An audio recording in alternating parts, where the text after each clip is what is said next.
Hello everyone, my name is Daria, welcome back to my channel.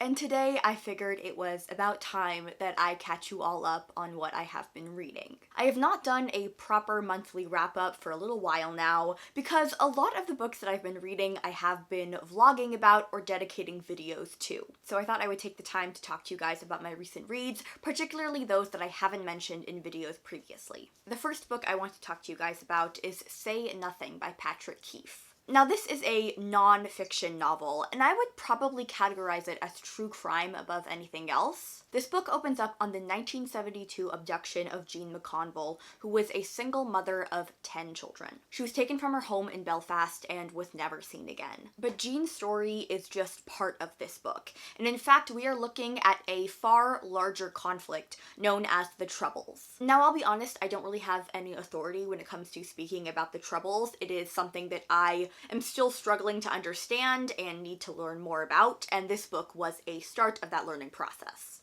There are ethnic, familial, geographical, and religious factors that play into this conflict as well. We end up following a lot of key political players and members of the IRA, otherwise known as the Irish Republican Army. This book weaves its way through different times and different people's lives. For example, we follow Jerry Adams, who is an IRA commander, who then evolves into a politician. There are some cameos from Margaret Thatcher. We follow the Price sisters, who were very active members of the IRA. The entire time, Jean's story is always there. It's one of many stories of regular everyday people who were caught in the middle of this conflict and suffered because of it. There were times that this book felt like a true crime podcast. There were other times that it felt more like a memoir and an ode to Jean. And then overall, it was just speaking to this collective trauma of an entire country. This book was honestly incredible, and it's one of those books that every single time you go to it, you're gonna remember something new, you're gonna discover something new.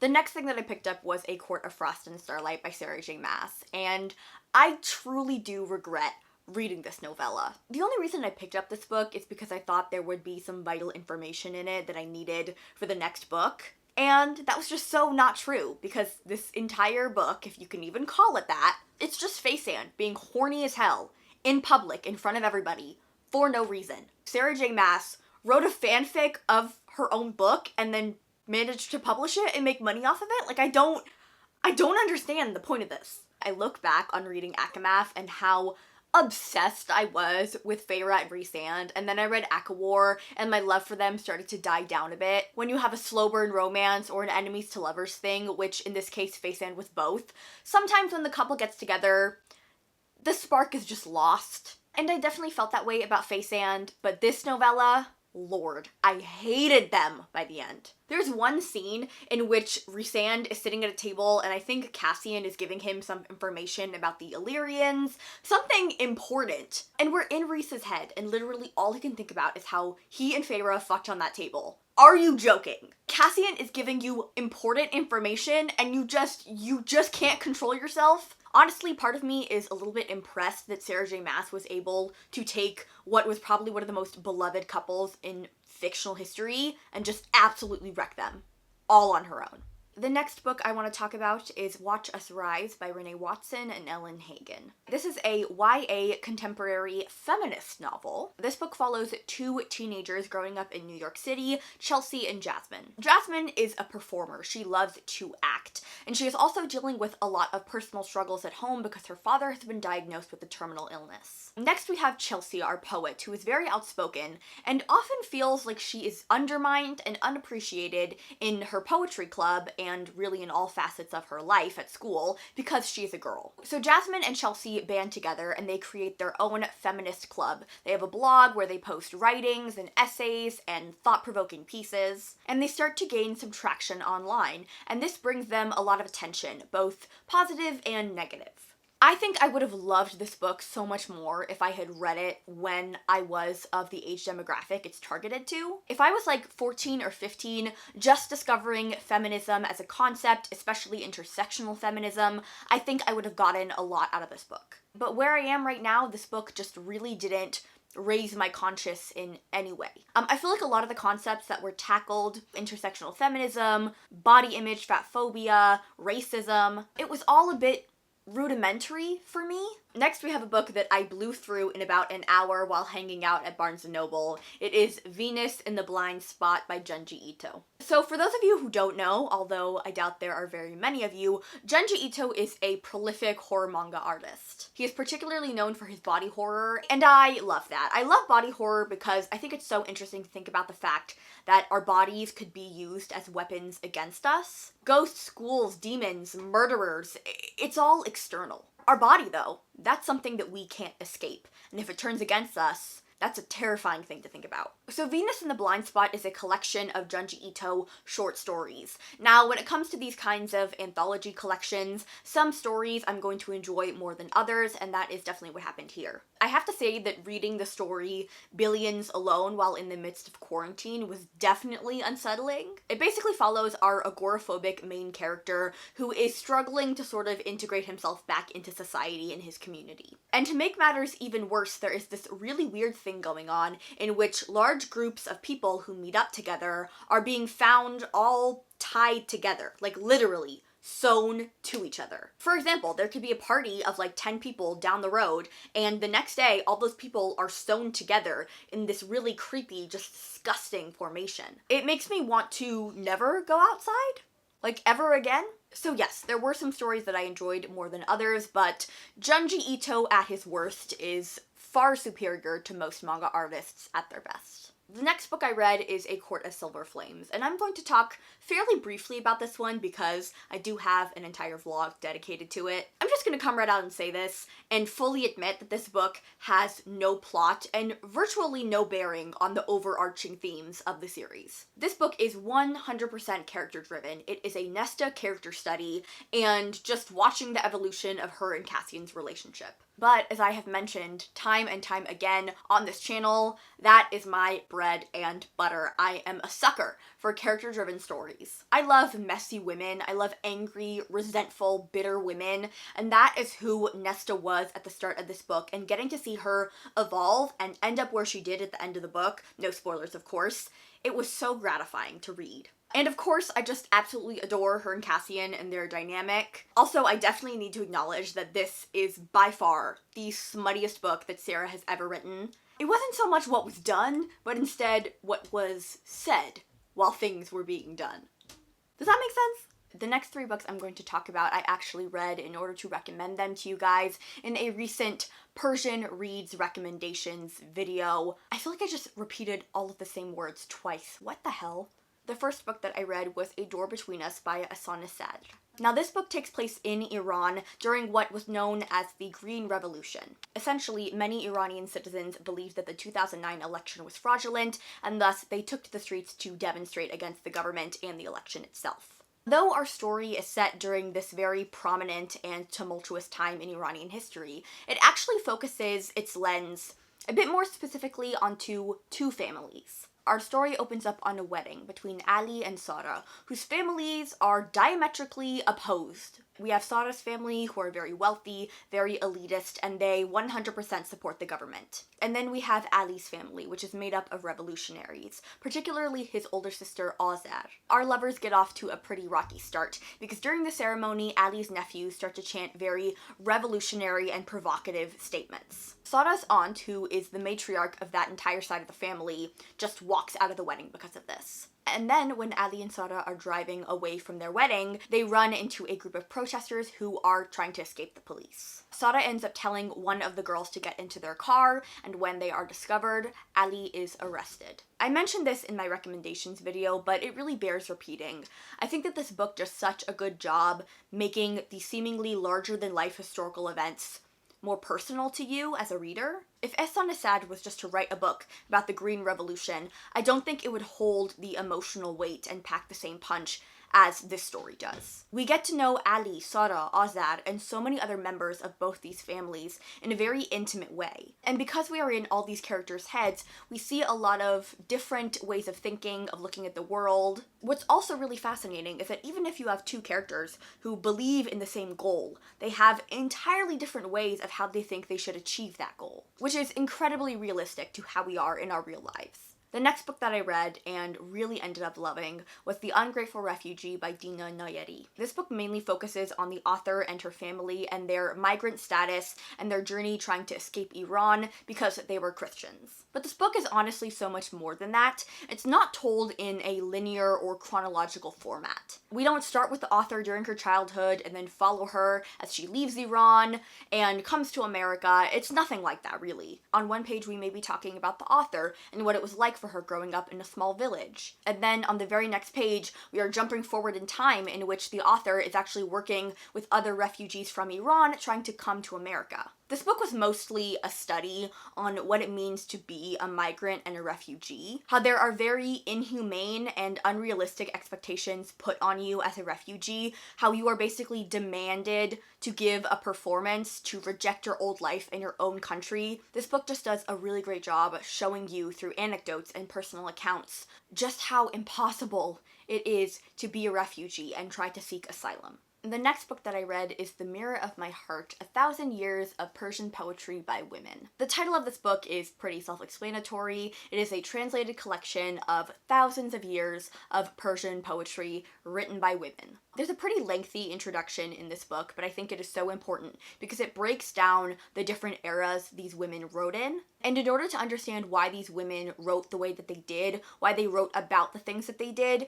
you need to understand the political and social environment that they were growing up in and living in. And these poems are just so diverse in terms of themes and concepts. For example, you have one woman writing in the 1500s about how her husband doesn't please her in bed anymore. And then fast forward to 1970, you have another poet writing about being caged in like a bird and wanting to break free. Obviously, because it is translated, it might not have the same impact as it would have if you could read and understand it in the original Persian, but I think even the translations are absolutely phenomenal and worth the read. The next two books I want to talk about, I didn't read back to back, but I want to talk about them together because they're a duology. It is King of Scars and Rule of Wolves by Leigh Bardugo. So I have an entire vlog dedicated to Rule of Wolves just wrecking me, like absolutely annihilating me. I'm sitting here right now and I'm having honest to God flashbacks. I truly, deeply, from the very bottom of my soul, believe that these are the best Grishaverse books. They were written with my tastes exactly in mind.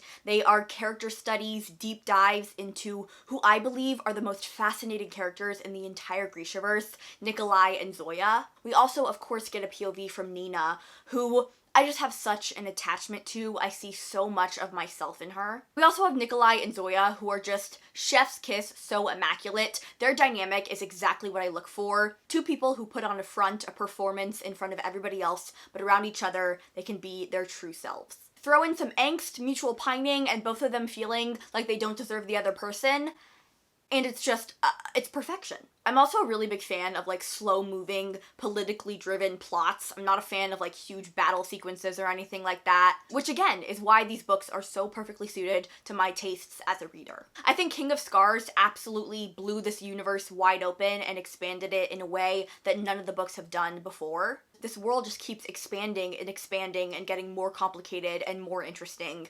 And God, I love what Leigh is doing here. I love everything about this duology. The next book that I read was Me and White Supremacy by Layla Saad. I don't know if I can necessarily describe this as a book so much as it is like a challenge or a workbook almost. Basically, you're meant to read a chapter of this book every day, and there are questions, very interrogating questions at the end of each chapter that you are meant to sit with and really answer honestly. This book is basically for white people and non-Black POC as well, and it just encourages them to confront the biases that they have and really think back on how they have allowed those biases to impact the way that they act, the way that they think, the way that they interact with the world and the people around them. The author really wants the reader to confront the ways in which white privilege and white supremacy has benefited them, and more importantly, how they have contributed to and perpetuated that system of oppression.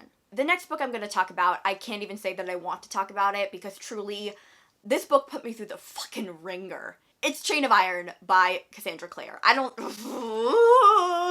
Anyone who has read this book, you understood the noise that I just made perfectly. I know you do. The ending to this book absolutely destroyed me. And I know Cassandra Clare compared it to the end of, like, was it Clockwork Angel, Clockwork Prince? One of those books that had the really sad ending in Infernal Devices. She said it was basically on par with that. And here's the thing, maybe this is controversial, but I actually wasn't that upset. And that's because I just didn't really care about Jem.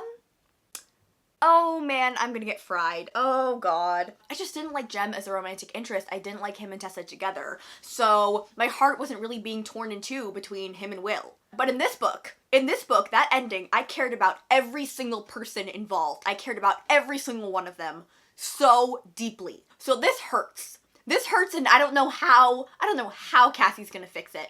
I don't think it can be fixed. How do you write an ending like that? Where, like, all your couples are just in really bad places. Like, none of them are happy. No one's happy. I have no idea how Cassie Clare is going to wrap all this up in the last book. That book better be like 2,000 pages if she's going to wrap up everyone's individual and romantic arcs in a satisfying way. Actually, you know what? Scratch that. 3,000 pages. 3,000 pages at least. I also want to mention that I know that Cassie Clare was trying to do this, like, Grace redemption arc thing by having chapters in her POV. And honestly, I didn't really care. You're banking on me caring about Grace as much as I care about James and Cordelia and their happiness, and that was the wrong bet to make, because I truly could not give less of a shit about Grace in comparison to James and Cordelia. I really couldn't. The next book that I read was the Persian fictional classic, My Uncle Napoleon. This book, I would say, probably lands somewhere in the top 5 or even top 3 most popular Iranian fictional books of all time. The book itself was popular enough with so many Iranians reading it and loving it, but then the television program came out and it was just a massive, massive hit. My parents would often tell me that on the nights when My Uncle Napoleon was playing on TV, the streets of the city were silent. They were dead. Everyone was hauled up in their houses watching this show. The plot of this book is really hard to describe, but it essentially follows a young boy who falls in love for the first time in his life. He falls in love with his cousin, Layli, who is the daughter of the famed Uncle Napoleon, he's an interesting character, to say the least. He was a very low-level soldier who once fought in a war, but he thinks of himself in very grandiose terms, and often compares himself to, who would have guessed it, Napoleon Bonaparte. This uncle is outrageous. He makes up so many stories about these incredible battles that he fought in. He believes that the entire country of Britain is out to get him. And the whole family basically has to put up with his antics and his lies. Every single member of this family is a wildly eccentric character with their own idiosyncrasy. For example, there is one uncle who is notoriously known for saying moment, moment all the time in English when he wants to gain everyone's attention. This is a comedic novel, and a lot of comedy has to do with the nuance of a particular language. So I can't say that every single hilarious moment in this book is going to resonate with English readers. But I can say that there are some genuinely hilarious moments in this book that I think everyone will get a kick out of. This book was published in the 1970s, but it is written about Iran of the 1940s. There's so much historical, political, and social nuance that goes into this story, that goes into its humor. But I have to admit, as a modern Iranian American girl, right now in 2021, there were some storylines and some depictions that I was uncomfortable with. Particularly the way an Indian character was talked about in this book. A lot of the humor of this book revolves around sex.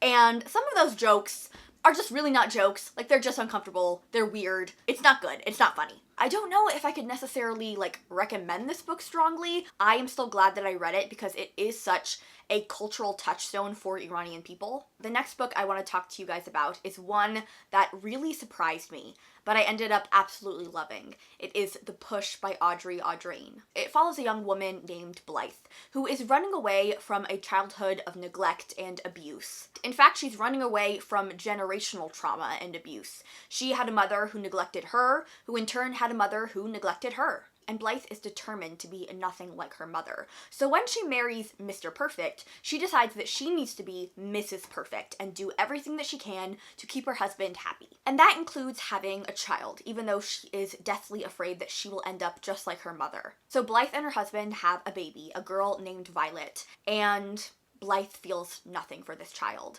There's no warm feelings, there's no connection, there's just emptiness. And in fact, there's resentment. Blythe honestly does some really shocking and appalling things to her own child. Nothing too horrendous. I know that some people tend to think in really dark extremes, but nothing that bad. And it's hard because as a reader, you're thinking this is just a poor innocent child. But at the same time, oh my god, you can understand Blythe and her resentment, her anger, her frustration with herself, her life, her baby, her husband, everything. People expect women to be these naturally nurturing, caring, sacrificial people. And Blythe isn't that. She's not. Now, Blythe is actually pretty devastated that she does not have this connection with her daughter. And more than anything, she's determined to prove that she can be a good mother, that she can be, in turn, a good woman. So she decides to have another baby. And this time, it is everything that she believes it should have been. Her son, Sam, is the apple of her eye. She worships him. But then, one day, something happens, an accident, or perhaps not an accident at all, and Blythe's world and her identity is just torn to shreds. The amazing thing about this book is that the truth is never quite clear to you. Is she a psychopath, or is her mother projecting things onto her that aren't really there? Is she acting out in this way because of the childhood neglect that she went through? The entire book, you're just questioning yourself. You don't know the truth, and you're just hurtling towards the end of the book to figure it out. And that final line, it sent me reeling for days on end. I couldn't stop thinking about it, and I just know if you read this book, the same will happen to you. The final book I want to talk to you guys about is Exit West by Mohsin Hamid. The genre of this book is honestly really hard to pin down. It's fantasy, it's magical realism, it's fiction, and yet it also feels like a non-fiction story at the same time. This book is set in an unnamed country in an unknown time, and we follow our two main characters, Nadia and Saeed, as they meet and fall in love during this very tumultuous time for their nation. There's stirrings of revolution, of civil war, and all around the world there are these magical doors that are opening up, and if you step through them, you will find yourself in an entirely different part of the globe. Now, Nadia and Saeed, in order to escape the violence surrounding them, they step through one of these doors, and they become refugees. They become migrants. And the story follows them as they try to keep their love alive in the midst of all this chaos surrounding them. This book honestly felt so contemporary that until the magical doors were acknowledged in the book, I thought I was just reading a contemporary fiction novel. There are so many parallels that can be drawn to real-world events, particularly our migrant crisis. And there are so many questions being asked in this novel, particularly surrounding nationality. What does it mean to be a native of a country? Is that an identity that people are just born with, or that they can achieve and take on? I enjoyed it, but I don't think that it wowed me or impressed me in the same way it has for other people. I don't know, I guess the story just didn't resonate with me. Perhaps it was the writing as well. There was just something missing for me when it came to this book. So that is it for me today, you guys. I hope you enjoyed this video. If you did, don't forget to like, subscribe, and comment down below. Let me know what you guys have been reading recently. Let me know what you loved, what you didn't really vibe with. If you want to find me or follow me anywhere else on social media, all the links will be down below. I love you all very dearly, and I look forward to seeing you in my next video. Bye!